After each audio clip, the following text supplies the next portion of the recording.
ಈಗ ನಮ್ಮಲ್ಲಿ ಯಾವುದೋ ಒಂದು ಪಾಪ ಒಂದು ಯುವಕರ ಸಂಘ ಮಾಡಿದ್ರೆ ನೀವು ರಿಜಿಸ್ಟರ್ ಮಾಡಿ ಅಂತ ಹೇಳ್ತಾರೆ.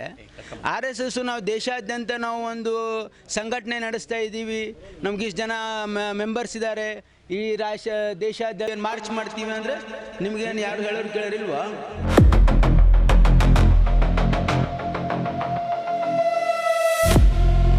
ಆರ್ ಎಸ್ ಎಸ್ ಸಂಘಟನೆಯನ್ನು ನಾವು ನಂಬೋಕ್ಕಾಗಲ್ಲ.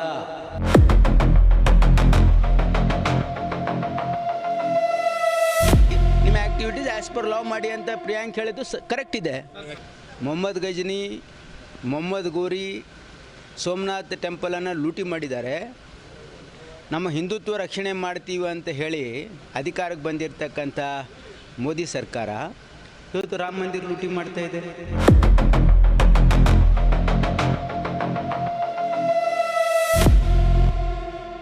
ಇವರೆಲ್ಲ ಆ ಹಿಂದುತ್ವದ ಮುಖವಾಡ ಹಾಕ್ಕೊಂಡಿರ್ತಕ್ಕಂಥ ಕದಿಮು.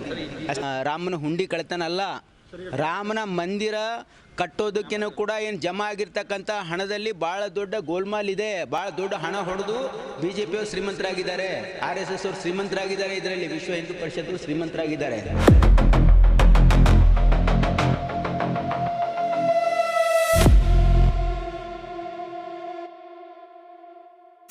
ಈ ದೇಶದಲ್ಲಿ ಸುಪ್ರೀಂ ಕೋರ್ಟ್ ಮಾನಿಟರ್ಡ್ ಒಂದು ಎನ್ಕ್ವೈರಿ ಆಗಬೇಕು. ಎಷ್ಟು ಲೂಟಿ ಹೊಡೆದಿದ್ದಾರೆ. ಈಗ ದೇಣಿಗೆ ಸಂಗ್ರಹ ಆಗಿರೋದು ಬರೀ ಹುಂಡಿ ಲೂಟಿ ಅಲ್ಲ, ಸಂಗ್ರಹ ಆಗಿರ್ತಕ್ಕಂಥ ಹಣವನ್ನು BJP ನಾಯಕರು ಲೂಟಿ ಹೊಡೆದಿದ್ದಾರೆ. ಈ ಸರ್ಕಾರದಲ್ಲಿ ಇರೋರು ಲೂಟಿ ಹೊಡೆದಿದ್ದಾರೆ. ಲಕ್ಷಾಂತರ ಕೋಟಿ ಲೂಟಿ ಹೊಡೆದಿದ್ದಾರೆ. ಬರೀ ಹಣ ಲೂಟಿ ಹೊಡೆದಿಲ್ಲ, ಜನರ ವಿಶ್ವಾಸ ಲೂಟಿ ಹೊಡೆದಿದ್ದಾರೆ. ನರೇಂದ್ರ ಮೋದಿಯವರು ರಾಜೀನಾಮೆ ಕೊಟ್ಟು ಮನೆಗೆ ಹೋಗಬೇಕು. ನರೇಂದ್ರ ಮೋದಿಯವರು ರಾಜೀನಾಮೆ ಕೊಟ್ಟು ಮನೆಗೆ ಹೋಗಬೇಕು. ಈಗ ನಮ್ಮಲ್ಲಿ ಯಾವುದೋ ಒಂದು ಪಾಪ ಒಂದು ಯುವಕರ ಸಂಘ ಮಾಡಿದ್ರೆ ನೀವು ರಿಜಿಸ್ಟರ್ ಮಾಡಿ ಅಂತ ಹೇಳ್ತಾರೆ. RSS ನಾವು ದೇಶಾದ್ಯಂತ ನಾವು ಒಂದು ಸಂಘಟನೆ ನಡೆಸ್ತಾ ಇದ್ದೀವಿ, ನಮ್ಗೆ ಇಷ್ಟು ಜನ ಮೆಂಬರ್ಸ್ ಇದ್ದಾರೆ, ಈ ದೇಶಾದ್ಯಂತ ನಾವು ಇದು ಮಾಡ್ತೀವಿ, ಮಾರ್ಚ್ ಮಾಡ್ತೀವಿ ಅಂದರೆ ನಿಮಗೇನು ಯಾರು ಹೇಳೋರು ಕೇಳೋರಿಲ್ವಾ? ನೋಡಿ, ಪ್ರಿಯಾಂಕ್ ಖರ್ಗೆ ಅವರು ಹೇಳ್ತಾ ಇರ್ತಕ್ಕಂಥದ್ದು, ನಮಸ್ಕಾರ, ಪ್ರಿಯಾಂಕ್ ಖರ್ಗೆ ಅವ್ರು ಹೇಳ್ತಾ ಇರ್ತಕ್ಕಂಥದ್ದು ಸತ್ಯ ಇದೆ. ಅವರು RSSಗೆ ನೀವು ನೋಂದಣಿ ಮಾಡ್ಕೊಳ್ಳಿ ಅಂತ ಹೇಳ್ತಾ ಇದ್ದಾರೆ, ಬ್ಯಾನ್ ಮಾಡಿ ಅಂತ ಹೇಳ್ತಾ ಇದ್ದಾರಾ? ನೋಂದಣಿ ಯಾಕೆ ಮಾಡಿಸಲ್ಲ ಅಂದರೆ ಅವ್ರ ಹತ್ರ ನೋಡಿ, ಅವರ ನಿಯತ್ ಸರಿ ಇಲ್ಲ. ಅವ್ರ ನಿಯತ್ ಸರಿ ಇಲ್ಲ ಅಂತ ಯಾಕೆ ಹೇಳ್ತಾ ಇದ್ದೀನಿ ಅಂದರೆ, ಅವರಿಗೆ ದೇಶದ ಬಗ್ಗೆ ಪ್ರೀತಿ ಇಲ್ಲ. ಯಾಕಿಲ್ಲ ಅಂದರೆ, RSSಲ್ಲಿ ಇವತ್ತು ನಮ್ಮ ದೇಶದ ಧ್ವಜವನ್ನು ಅವರು ಸ್ವೀಕಾರ ಮಾಡಲಿಲ್ಲ. ಇದು ಸತ್ಯನಾ ಅಸತ್ಯನಾ? ಸತ್ಯ ಇದು. ಅವರು ನಮ್ಮ ದೇಶದ ಸಂವಿಧಾನವನ್ನು ಸ್ವೀಕಾರ ಮಾಡಿಲ್ಲ. ಇದು ಯಾರು, ನಾನು ಹೇಳ್ತಾ ಇಲ್ಲ, RSS ಅವರು ರಾಮಲೀಲಾ ಮೈದಾನಲ್ಲಿ ಸಭೆ ಮಾಡಿ ಹೇಳಿದ್ದಾರೆ ಏನಂದರೆ ಇದು ಹೋಗಿ ಒಪ್ಪಲ್ಲ ಅಂತ. ಅದಕ್ಕೆ RSS ಸಂಘಟನೆಯನ್ನು ನಾವು ನಂಬೋಕ್ಕಾಗಲ್ಲ. ಯಾಕಂದರೆ ಅವರು ಬಂದಿರತಕ್ಕಂಥ ನಡವಳಿ ಇದು ದೇಶದ ಹಿತದಲ್ಲಿ ಇಲ್ಲ ಅಂತಕ್ಕಂಥ ಭಾವನೆ ಇರೋದ್ರಿಂದ ನೀವು ರಿಜಿಸ್ಟರ್ ಮಾಡಿ, ನಿಮ್ಮ ಆ್ಯಕ್ಟಿವಿಟೀಸ್ ಆ್ಯಸ್ ಪರ್ ಲಾ ಮಾಡಿ ಅಂತ ಪ್ರಿಯಾಂಕ್ ಹೇಳಿದ್ದು ಕರೆಕ್ಟ್ ಇದೆ.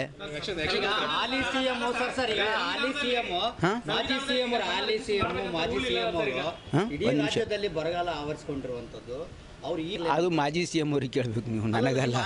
ನೋಡಿ, ಅವರು ಕೇಳಿ ಹಂಗಿಲ್ಲ. ನೋಡಿ, ಅವರು ಕೇಳಿದ ಪ್ರಶ್ನೆಗೆ ಉತ್ತರ ಹೇಳ್ತಾ ಇದ್ದಾರೆ ವಿನ ಇವರಾಗಿ ನಾನು ಅದು ಬಿಡದಿ ಮಾಡ್ತಾ ಇದ್ದೀನಿ ಅಂತ ಹೇಳ್ಕೊಂಡು ಓಡಾಡ್ತಾ ಇಲ್ಲ. ಅವ್ರು ಕೇಳಿರೋ ಪ್ರಶ್ನೆಗೆ ಉತ್ತರ ಹೇಳಿದ್ದಾರೆ ಅಷ್ಟೇ. ಬಟ್ ನಮ್ಮ ಸರ್ಕಾರ ಇವತ್ತು ಈ ರಾಜ್ಯದಲ್ಲಿ ಇವತ್ತು ಬರಗಾಲ ಛಾಯೆ ಇದೆ. ಹಾಗಾಗಿ ಇವತ್ತು ನಾನು ಇಲ್ಲಿ ಬಂದಿರೋದು ಕೊಪ್ಪಳಕ್ಕೆ, ರಾಯಚೂರಿಗೆ ಹೋಗ್ತಾ ಇದ್ದೀನಿ. ಎಲ್ಲ ಮಂತ್ರಿಗಳಿಗೆ ಇವತ್ತು ಮಾನ್ಯ ಮುಖ್ಯಮಂತ್ರಿಗಳು ಡೈರೆಕ್ಷನ್ ಕೊಟ್ಟಿದ್ದಾರೆ. ನಾವು ಎಲ್ಲ ಜಿಲ್ಲೆಗಳಿಗೆ ಹೋಗಬೇಕು, ಅಲ್ಲಿ ಪರಿಸ್ಥಿತಿಯನ್ನು ಅವಲೋಕನೆ ಮಾಡಬೇಕು. ನಾವು ಏನು ತಯಾರಿಗಳನ್ನ ಮಾಡಬೇಕು ಅದನ್ನು ಮಾಡೋಕ್ಕೆ ನಾವು ಬಂದಿರೋದು ನಮ್ಮ ಸರ್ಕಾರಕ್ಕೆ. ಅದಲ್ಲದೆ ನಾವು ಈಗಾಗಲೇ ಪ್ರಜಾಸೇವೆ ಒಂದು ಹೊಸ ಇಲಾಖೆನೇ ಸ್ಥಾಪನೆ ಮಾಡಿ ಜನರ ಅಹವಾಲುಗಳನ್ನು ಕೇಳೋದಕ್ಕೆ ನಾವು ಅದನ್ನು ಕೂಡ ಮಾಡ್ತಾಯಿದ್ದೀವಿ. ಜೊತೆಗೆ ಪ್ರತಿ ಮೊದಲನೇ ಶನಿವಾರ, ಪ್ರತಿ ಮೂರನೇ ಶನಿವಾರ ಇವತ್ತು ಮಂತ್ರಿಗಳು ತಾಲೂಕಾ ಮಟ್ಟದಲ್ಲಿ ಹೋಗಿ ಜನರ ಸಮಸ್ಯೆಗಳನ್ನು ಕೇಳಿ ಅದಕ್ಕೆ ಪರಿಹಾರ ಮಾಡಬೇಕು ಅಂತಕ್ಕಂಥದ್ದು ನಮ್ಮ ಸರ್ಕಾರ. ಇದು ಜನಸ್ನೇಹಿ ಸರ್ಕಾರ ಆಗಬೇಕು. ನಮ್ಮ ಸರ್ಕಾರ ಜನರ ಕಷ್ಟಗಳಿಗೆ ಸ್ಪಂದಿಸ್ತಕ್ಕಂಥ ಸರ್ಕಾರ ಆಗಬೇಕು ಅಂತಕ್ಕಂಥದ್ದು ಮಾನ್ಯ ಮುಖ್ಯಮಂತ್ರಿಗಳು ಭಾಳ ಸ್ಪಷ್ಟವಾಗಿರ್ತಕ್ಕಂಥ ಒಂದು ಡೈರೆಕ್ಷನ್ನ ಕೊಟ್ಟಿದ್ದಾರೆ. ದಾಯಕವಾಗಿರಬೇಕು. ಮಳೆ ಬರ್ತಕ್ಕಂಥ ಇವತ್ತು ನಮಗೆ ಏನೂ ಅಂದಾಜು ಇದೆ. ಮತ್ತು ನಮ್ಮ ಕ್ಯಾಶ್ಮೆಂಟ್ ಏರಿಯಾದಲ್ಲೂ ಕೂಡ ಸ್ವಲ್ಪ ಮಳೆ ಆಗ್ತಾ ಇದೆ. ಹಾಗಾಗಿ ಸದ್ಯಕ್ಕೆ ನಮ್ಮ ಹತ್ರ ಪರಿಸ್ಥಿತಿ ಗಂಭೀರ ಇದೆ. 9 TMC ನೀರಿದೆ, ಅದನ್ನು ರಿವ್ಯೂ ಮಾಡ್ತೀವಿ. ಅದನ್ನು ಕೇವಲ ಕುಡಿಯೋ ನೀರಿಗೆ ಉಪಯೋಗ ಮಾಡಬೇಕು ಅಂತಕ್ಕಂಥದ್ದು ಈಗಾಗಲೇ ನಾವು ಡೈರೆಕ್ಷನ್ನ ಕೊಟ್ಟಿದ್ದೀವಿ. ಹಾಗಾಗಿ ಮುಂದೆ ನಮ್ಮ ಮಳೆ ಬಂದು ಒಂದು ವೇಳೆ ಇಂಪ್ರೂವ್ ಆದಮೇಲೆ ನಾವು ಡಿಸಿಷನ್ ತೊಗೊಳ್ತೀವಿ. 106 ಕೋಟಿ ಖರ್ಚು ಮಾಡಿ ಮೆಡಿಕಲ್ ಕಾಲೇಜ್ ಮಾಡಿದ್ದೀರಾ, ಅಲ್ಲಿ ಮೇಂಟೆನೆನ್ಸ್ ಇಲ್ಲ, ಲೇಬರ್ ಇಲ್ಲ, ಇನ್ನೂರಿಗೆ ಅದು ಕೋಟ್ಯಾನು ಸಾರ್ವಜನಿಕರ ದುಡ್ಡು ಮೇಂಟೆನೆನ್ಸ್ ಇಲ್ಲ. ಈಗ ನೋಡಿ, ಮೆಡಿಕಲ್ ಕಾಲೇಜ್ ಕೊಪ್ಪಳಿಗೆ ಎಲ್ಲರೂ ಭಾಳ ಬಯಸಿ ಮಾಡಿರ್ತಕ್ಕಂಥದ್ದು. ಆಮೇಲೆ ಈಗ ಹೊಸ ಆಸ್ಪತ್ರೆನೂ ಕೂಡ ನಾವು ಇನಾಗ್ರೇಷನ್ ಮಾಡಿದ್ದೀವಿ. ಸೂಪರ್ ಸ್ಪೆಷಾಲಿಟಿ ಆಸ್ಪತ್ರೆನೂ ಕೂಡ ಕಟ್ಟಡ ಪ್ರಾರಂಭ ಆಗಿದೆ. ನೋಡಿ, ಇಂಪ್ರೂವ್ಮೆಂಟ್ ಆಫ್ ಸರ್ವಿಸ್ ಆಗ್ತಾಯಿದೆ. ಸ್ವಲ್ಪ ಸಮಯ ಬೇಕಾಗ್ಬೋದು. ಈಗ ಇನ್ನೂ ಶಿಫ್ಟ್ ಆಗಿಲ್ಲ, ಈಗ ಶಿಫ್ಟಿಂಗ್ ಹಂತದಲ್ಲಿದೆ. ಇನ್ನೂ ಒಂದು 2 ತಿಂಗಳು 3 ತಿಂಗಳಲ್ಲಿ ಎಂಟೈರ್ ಚೇಂಜ್ ಓವರ್ ಆಗುತ್ತೆ. ಅದಕ್ಕೆ ಈಗಾಗಲೇ ಸುಮಾರು ನಾವು ಇಕ್ವಿಪ್ಮೆಂಟ್ಗೂ ಕೂಡ ಟೆಂಡರ್ ಮಾಡಿದ್ದೀವಿ. ಹಾಗಾಗಿ ಹೊಸ ಆಸ್ಪತ್ರೆ ಸಂಪೂರ್ಣವಾಗಿ ಅದು ಕಾರ್ಯರೂಪಕ್ಕೆ ಬಂದ ಮೇಲೆ ಆಮೇಲೆ ವೇಕೆನ್ಸೀಸ್ ಮೇಂಟೆನೆನ್ಸ್ ಅಂದರೆ ಡಾಕ್ಟರ್ಸ್ ಅದಕ್ಕೇ ಈಗಾಗಲೇ ನಾವು ಕಾಲ್ ಫಾರ್ ಮಾಡ್ತಾ ಇದ್ದೀವಿ. 1 ವಾರದ ಒಳಗೆ ಕಾಲ್ ಫಾರ್ ಮಾಡ್ತಾ ಇದ್ದೀವಿ. ಸುಮಾರು ನಮ್ದು ಎಷ್ಟು ವೇಕೆಂಟ್ ಪೋಸ್ಟ್ ಇದೆಯಲ್ಲ ಆ ಎಲ್ಲ ಪೋಸ್ಟಿಗೆ ನಾವು ಕಾಲ್ ಫಾರ್ ಮಾಡ್ತಾ ಇದ್ದೀವಿ 1 ವಾರದ ಒಳಗೆ. ನೋಡಿ, ಪರಿಷ್ಕರಣೆಯಿಂದ ಏನು ಡಿಫ್ರೆನ್ಸ್ ಆಗುತ್ತೆ? 100-200 ಕೋಟಿ 300 ಕೋಟಿ ಆಗ್ಬೋದು. ಅದರಿಂದ ಏನು ದೊಡ್ಡ ವ್ಯತ್ಯಾಸ ಏನಾಗಲ್ಲ. ಇದು ಪ್ರಶ್ನೆ ಹಣದ್ದಲ್ಲ, ಇದು ಪ್ರಶ್ನೆ ಅನರ್ಹರು ಇರಬಾರ್ದು ಅಂತಕ್ಕಂಥದ್ದು. ಇದು ಯಾಕೆ ಪರಿಷ್ಕರಣೆ ಆಗ್ತಾಯಿದೆ ಅಂದರೆ, ನಮ್ಮ ಗ್ಯಾರಂಟಿ ರಾಜ್ಯ ಮಟ್ಟದ ಗ್ಯಾರಂಟಿ ಸಮಿತಿ ರೇವಣ್ಣ ಅವರು ಒಂದು ರಿಪೋರ್ಟನ್ನು ಕೊಟ್ಟಿದ್ದರು. ಯಾರು ತೀರ್ಕೊಂಡಿದ್ದಾರೆ, ಡೆತ್ ಆದವರಿಗೂ ಕೂಡ ಹಣ ಹೋಗ್ತಾ ಇದೆ ಅಂತ. ಹಾಗಾಗಿ ಇವತ್ತು ಸರ್ಕಾರದ ಕರ್ತವ್ಯ ಏನಂದರೆ ಇಂಥ ಲೋಪಗಳಾಗಬಾರ್ದು ಅಂತಕ್ಕಂಥ ಕಾರಣಕ್ಕೆ ಪರಿಷ್ಕರಣೆ ನಡೀತಾ ಇದೆ ವಿನಃ ಯಾವುದೇ ಹಣ ಉಳ್ಸೋಕ್ಕಲ್ಲ. ನೋಡಿ, ಆಮೇಲೆ ಇಲ್ಲ ಅಂದರೆ ಜಾತಿ ಯಾರು ಕೇಳ್ತಾ ಇಲ್ಲ, ಅದೇ ದ್ಯಾಟ್ ಈಸ್ ನೋಡಿ, ಒಂದು ರುಟೀನ್ ಫಾರ್ಮ್ಯಾಟಲ್ಲಿ ಕೇಳ್ತಾ ಇದ್ದಾರೆ. It is not to specify anything. ಈಗ ನೋಡಿ, ವಿಪಕ್ಷದವ್ರಿಗೆ ಬೇರೆ ಕೆಲಸ ಇಲ್ಲ, ಅವ್ರ ಪಕ್ಷದಲ್ಲೇ ಗೊಂದಲ ಇದೆ. ಅವ್ರ ಪಕ್ಷದಲ್ಲಿರ್ತಕ್ಕಂಥ ಗೊಂದಲ ನಾನು ಇವತ್ತು ನೋಡಿದೆ, ನಮ್ಮ ಪಕ್ಷದಲ್ಲಿ ಏನೂ ಗೊಂದಲ ಇಲ್ಲ ಅಂತ ಯಾಕೆ ಸ್ಟೇಟ್ಮೆಂಟ್ ಕೊಟ್ಟಿದ್ದಾರೆ ವಿಜೇಂದ್ರ? ಇವತ್ತು ಪೇಪರಲ್ಲಿ ನೋಡಿದೆ ನಾನು. ಗೊಂದಲ ಇಲ್ಲ ಅಂತ ಹೇಳ್ತಾ ಇದ್ದಾರೆ ಅಂದರೆ ಗೊಂದಲ ಇದೆ ಅಂತ ಅರ್ಥ ತಾನೇ. ಹಾಗಾಗಿ ಅವರ ಒಂದು ಏನು ಒಕ್ಕಟ್ಟಿಲ್ಲದೆ ಇರ್ತಕ್ಕಂಥದ್ದನ್ನು ಮುಚ್ಕೊಳ್ಳಿಕ್ಕೆ ಸರ್ಕಾರದ ಬಗ್ಗೆ ಏನಾದರೂ ಒಂದು ಹೇಳ್ತಾರೆ. ಬಟ್ ಈಗಾಗಲೇ ಇದು ಪ್ರೈಮ್ ಮಿನಿಸ್ಟರ್ ಹೇಳಿದರು, ನಿಮಗೆಲ್ಲ ನೆನಪಿದೆಯಲ್ಲ ಗೊತ್ತಿಲ್ಲ, ಈ ಗ್ಯಾರಂಟಿ ಇಂಪ್ಲಿಮೆಂಟ್ ಮಾಡಿದ್ರೆ ನಮ್ಮ ರಾಜ್ಯ ದಿವಾಳಿ ಆಗ್ತದೆ ಅಂತ ಹೇಳಿದ್ರು. ನಮ್ಮ ರಾಜ್ಯ ದಿವಾಳಿ ಆಗಿದೆಯಾ? ನಮ್ಮ ರಾಜ್ಯ ಭಾಳ ಸದೃಢವಾಗಿದೆ. ನಮ್ಮ ರಾಜ್ಯದ ಆರ್ಥಿಕ ಆರೋಗ್ಯವನ್ನು ಬೇರೆ ರಾಜ್ಯಕ್ಕೆ ಹೋಲಿಸಿದರೆ we are in far better state than government of India, far better state than all the government BJP ruled governments ಅಂತ ಭಾಳ ಸ್ಪಷ್ಟವಾಗಿ ಹೇಳ್ಬೋದು ನಾವು. ಅವರು ಈ ದೇಶದಲ್ಲಿ ಅಧಿಕಾರಕ್ಕೆ ಹೇಗೆ ಬಂದರು ಅಂತಂದರೆ, ಮೊಹಮ್ಮದ್ ಗಜ್ನಿ, ಮೊಹಮ್ಮದ್ ಗೋರಿ, ಸೋಮನಾಥ್ ಟೆಂಪಲನ್ನು ಲೂಟಿ ಮಾಡಿದ್ದಾರೆ. ನಮ್ಮ ಹಿಂದುತ್ವ ರಕ್ಷಣೆ ಮಾಡ್ತೀವಿ ಅಂತ ಹೇಳಿ ಅಧಿಕಾರಕ್ಕೆ ಬಂದಿರತಕ್ಕಂಥ ಮೋದಿ ಸರ್ಕಾರ ಇವತ್ತು ರಾಮ ಮಂದಿರ ಲೂಟಿ ಮಾಡ್ತಾಯಿದೆ. ಮೊಹಮ್ಮದ್ ಗೋರಿ, ಮೊಹಮ್ಮದ್ ಗಜ್ನಿಗೂ BJP ಅವ್ರಿಗೆ ಏನು ವ್ಯತ್ಯಾಸ ಇದೆ ಹೇಳಿ? They are as good as Mohammad Ghori or Mohammed Gajni. ಇವರು ಲೂಟಿ ಮಾಡ್ತಾಯಿದ್ದಾರೆ. ಆಮೇಲೆ ಲೂಟಿ ಮಾಡಿದವ್ರ ಮೇಲೆ ಆ್ಯಕ್ಷನು ತೊಗೊಳ್ತಾ ಇಲ್ಲ. ಹಾಗಾಗಿ ಇವರು ಬರೀ ಜನರಿಗೆ ಅವರ ಭಾವನೆ ಕೇಳಿಸ್ಲಿಕ್ಕೆ ಮಾತಾಡ್ತಾರೆ ವಿನಃ ಇವರಲ್ಲಿ ಯಾವುದೂ ಒಂದು ಸತ್ವ ಇಲ್ಲ ಅವ್ರ ಹತ್ರ, ಅಥವಾ ಬದ್ಧತೆಯೂ ಇಲ್ಲ, ಯಾವ ಹಿಂದುತ್ವದ ಬಗ್ಗೆ ಕಾಳಜಿನೂ ಇಲ್ಲ, ಏನೂ ಇಲ್ಲ. ಇವರೆಲ್ಲ ಏನಂದರೆ ಇವರೆಲ್ಲ ಆ ಹಿಂದುತ್ವದ ಮುಖವಾಡ ಹಾಕ್ಕೊಂಡಿರ್ತಕ್ಕಂಥ ಕದೀಮರು ಅಷ್ಟೇ ಹೇಳ್ಬೋದು ನಾನು. ನೋಡಿ, ಯಾರು ನೋಡಿ ರಾಮ ಮಂದಿರ ಕಟ್ಟಬೇಡಿ ಅಂತ ಯಾರೂ ಹೇಳಿಲ್ಲ, ಹೋದವ್ರು ಯಾರು ಗೊತ್ತಿಲ್ಲ, ಕಾಂಗ್ರೆಸ್ ಪಕ್ಷ ಅಂತೂ ಎಂದು ಹೋಗಿಲ್ಲ. ಈ ದೇಶದಲ್ಲಿರ್ತಕ್ಕಂಥ ಎಲ್ಲ ಸಮಾಜಕ್ಕೆ ಗೌರವ ಕೊಡ್ತಕ್ಕಂಥದ್ದು ಕಾಂಗ್ರೆಸ್ ಪಕ್ಷ. ನೋಡಿ, ದೇಣಿಗೆ ಕೊಟ್ಟವ್ರು ಪ್ರಶ್ನೆ ಮಾಡಲಿ ಅಂತಂದರೆ ಇಡೀ ಎಲ್ಲ ದೇಣಿಗೆ ಕೊಟ್ಟಿದ್ದಾರೆ, ಭಾಳಷ್ಟು ಜನ ಕೊಟ್ಟಿದ್ದಾರೆ, ಇಡೀ ದೇಶಾದ್ಯಂತ ಜನ ಕೊಟ್ಟಿದ್ದಾರೆ.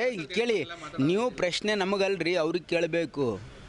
ಪ್ರಶ್ನೆ ಬರೀ ಇದು ರಾಮನ ಹುಂಡಿ ಕಳ್ತನಲ್ಲ, ರಾಮನ ಮಂದಿರ ಕಟ್ಟೋದಕ್ಕೇನೂ ಕೂಡ ಏನು ಜಮಾ ಆಗಿರ್ತಕ್ಕಂಥ ಹಣದಲ್ಲಿ ಭಾಳ ದೊಡ್ಡ ಗೋಲ್ಮಾಲ್ ಇದೆ. ಭಾಳ ದೊಡ್ಡ ಹಣ ಹೊಡೆದು BJP ಅವರು ಶ್ರೀಮಂತರಾಗಿದ್ದಾರೆ, RSS ಅವರು ಶ್ರೀಮಂತರಾಗಿದ್ದಾರೆ, ಇದರಲ್ಲಿ ವಿಶ್ವ ಹಿಂದೂ ಪರಿಷತ್ತು ಶ್ರೀಮಂತರಾಗಿದ್ದಾರೆ. ಇದು ನನ್ನ ಚಾಲೆಂಜ್ ಇದೆ. ಈಗ ಯಾಕೆ ನರೇಂದ್ರ ಮೋದಿಯವರು ದೇಶದಲ್ಲಿ ಇದ್ರ ಬಗ್ಗೆ ತನಿಖೆ ಮಾಡೋಕ್ಕೆ ತಯಾರಿಲ್ಲ? ಲೆಕ್ಕ ಕೊಡ್ಬೇಕು ಬಿ ಜೆ ಪಿಯವರು, ಆರ್ ಎಸ್ ಎಸ್ ಅವರು, ವಿ ಎಚ್ ಪಿ ಅವರು. ಈ ದೇಶದಲ್ಲಿ ಸುಪ್ರೀಂ ಕೋರ್ಟ್ ಮಾನಿಟರ್ಡ್ ಒಂದು ಎನ್ಕ್ವೈರಿ ಆಗಬೇಕು. ಎಷ್ಟು ಲೂಟಿ ಹೊಡೆದಿದ್ದಾರೆ. ಈಗ ದೇಣಿಗೆ ಸಂಗ್ರಹ ಆಗಿರೋದು ಬರೀ ಹುಂಡಿ ಲೂಟಿ ಅಲ್ಲ, ಸಂಗ್ರಹ ಆಗಿರ್ತಕ್ಕಂಥ ಹಣವನ್ನು ಬಿ ಜೆ ಪಿ ನಾಯಕರು ಲೂಟಿ ಹೊಡೆದಿದ್ದಾರೆ. ಈ ಸರ್ಕಾರದಲ್ಲಿ ಇರೋರು ಲೂಟಿ ಹೊಡೆದಿದ್ದಾರೆ. ಲಕ್ಷಾಂತರ ಕೋಟಿ ಲೂಟಿ ಹೊಡೆದಿದ್ದಾರೆ. ಬರೀ ಹಣ ಲೂಟಿ ಹೊಡೆದಿಲ್ಲ, ಜನರ ವಿಶ್ವಾಸ ಲೂಟಿ ಹೊಡೆದಿದ್ದಾರೆ. ಜನರ ಏನು ಆಸ್ತಾ ಇತ್ತಲ್ಲ ರಾಮ ಮಂದಿರ ಮೇಲೆ, ಅದನ್ನು ಲೂಟಿ ಹೊಡೆದಿದ್ದಾರೆ ಇವರು. ಇವರಿಗೆ ಜನರ ಬಗ್ಗೆ ಮಾತಾಡಲಿಕ್ಕೆ ಇವ್ರಿಗೆ ಯಾವುದೇ ನೈತಿಕ ಹಕ್ಕಿಲ್ಲ. ಇವ್ರಿಗೆ ನಾಚಿಕೆ ಆಗಬೇಕು. ಇವ್ರಿಗೆ ನರೇಂದ್ರ ಮೋದಿಯವರು ರಾಜೀನಾಮೆ ಕೊಟ್ಟು ಮನೆಗೆ ಹೋಗಬೇಕು. ಈಗ ನಮ್ಮಲ್ಲಿ ಯಾವುದೋ ಒಂದು ಪಾಪ ಒಂದು ಯುವಕರ ಸಂಘ ಮಾಡಿದ್ರೆ ನೀವು ರಿಜಿಸ್ಟರ್ ಮಾಡಿ ಅಂತ ಹೇಳ್ತಾರೆ. ಆರ್ ಎಸ್ ಎಸ್ಸು ನಾವು ದೇಶಾದ್ಯಂತ ನಾವು ಒಂದು ಸಂಘಟನೆ ನಡೆಸ್ತಾ ಇದ್ದೀವಿ, ನಮ್ಗೆ ಇಷ್ಟು ಜನ ಮೆಂಬರ್ಸ್ ಇದ್ದಾರೆ, ಈ ದೇಶಾದ್ಯಂತ ಮಾರ್ಚ್ ಮಾಡ್ತೀವಿ ಅಂದರೆ ನಿಮಗೇನು ಯಾರು ಹೇಳೋರು ಕೇಳೋರಿಲ್ವಾ?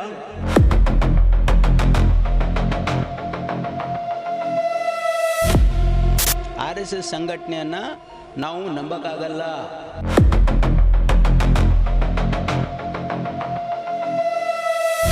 ನಿಮ್ಮ ಆ್ಯಕ್ಟಿವಿಟೀಸ್ ಆ್ಯಸ್ ಪರ್ ಲಾ ಮಾಡಿ ಅಂತ ಪ್ರಿಯಾಂಕ್ ಹೇಳಿದ್ದು ಕರೆಕ್ಟ್ ಇದೆ. ಮೊಹಮ್ಮದ್ ಗಜ್ನಿ, ಮೊಹಮ್ಮದ್ ಗೋರಿ, ಸೋಮನಾಥ್ ಟೆಂಪಲನ್ನು ಲೂಟಿ ಮಾಡಿದ್ದಾರೆ. ನಮ್ಮ ಹಿಂದುತ್ವ ರಕ್ಷಣೆ ಮಾಡ್ತೀವಿ ಅಂತ ಹೇಳಿ ಅಧಿಕಾರಕ್ಕೆ ಬಂದಿರತಕ್ಕಂಥ ಮೋದಿ ಸರ್ಕಾರ ಇವತ್ತು ರಾಮ ಮಂದಿರ ಲೂಟಿ ಮಾಡ್ತಾ ಇದೆ.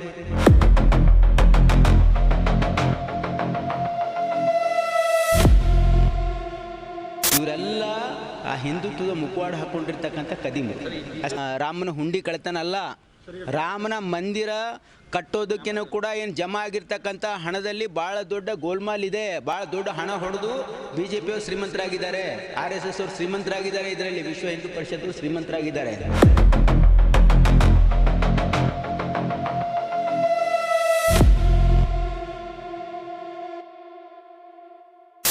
ಈ ದೇಶದಲ್ಲಿ ಸುಪ್ರೀಂ ಕೋರ್ಟ್ ಮಾನಿಟರ್ಡ್ ಒಂದು ಎನ್ಕ್ವೈರಿ ಆಗಬೇಕು.